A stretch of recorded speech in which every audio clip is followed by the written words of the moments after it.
எந்த தெய்வத்துக்கும் இல்லாத ஒரு சிறப்பு ஒன்று முருகர்கிட்ட இருக்குங்க. நீங்கள் இந்த வீடியோ பார்த்துட்டு இருக்கிறவங்க உங்களுக்கு கண்டிப்பாக நான் சொல்கிற இந்த ஒரு உணர்வு விஷயம் நடந்திருக்கும். கமெண்ட்டில் சொல்லுங்கள்.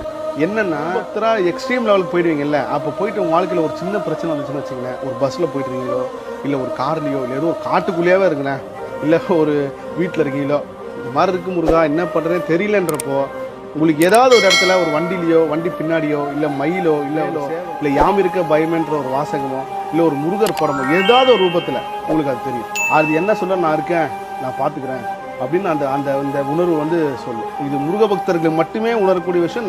எல்லார் லைஃப்லையும் நடந்திருக்கும். எனக்குலாம் பல தடவை நடந்திருக்கு. ஒரு எக்ஸ்ட்ரீம் ஒரு ப்ராப்ளத்தில் வந்து கூட வந்து ஒருத்தர் ஏமாற்றிட்டாருன்றப்போ, இதுக்கப்புறம் வாழ்க்கை இல்லைன்ற நினச்சிட்டு வரப்போ, எனக்கு முன்னாடி ஒரு வண்டி சர்ன்னு வந்து இப்படி போது, பின்னாடி யாம் இருக்க பயம்னு சொல்லி குழந்தை முருகர். இது முருக பக்தர்கள் மட்டும்தான் நடக்கும். முருகனை கும்பிடாதவங்களுக்கு கெட்டது நடக்காது, நல்லதும் நடக்காது. அவங்க பாட்டு நியூட்ரலா போயிட்டே இருப்பாங்க.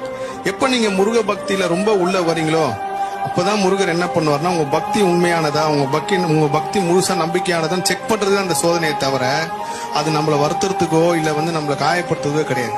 முருகன் யாரையுமே தண்டிக்கவே மாட்டார். நான்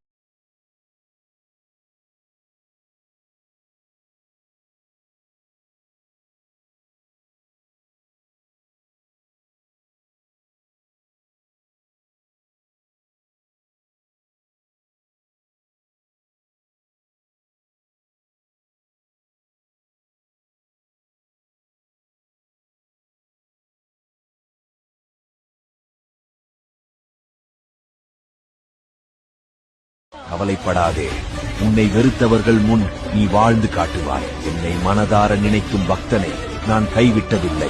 இன்று எந்த அளவிற்கு கஷ்டத்தை அனுபவிக்கிறாயோ, அதைவிட அதிகமான மகிழ்ச்சியை அனுபவிக்கப் போகிறாய் என்பதையும் மறவாதே. நீ என்னிடம் வைத்த பிரார்த்தனைகள் நிச்சயம் வீண் போகாது. கூடிய விரைவில் உனக்கு ஒரு நல்ல செய்தி கொடுக்கப் போகிறேன். எதை நினைத்து நீ கவலைப்பட்டு கொண்டிருந்தாயோ, அதுவே உன் கண்ணீருக்கு மருந்தாக அமையப் போகிறது.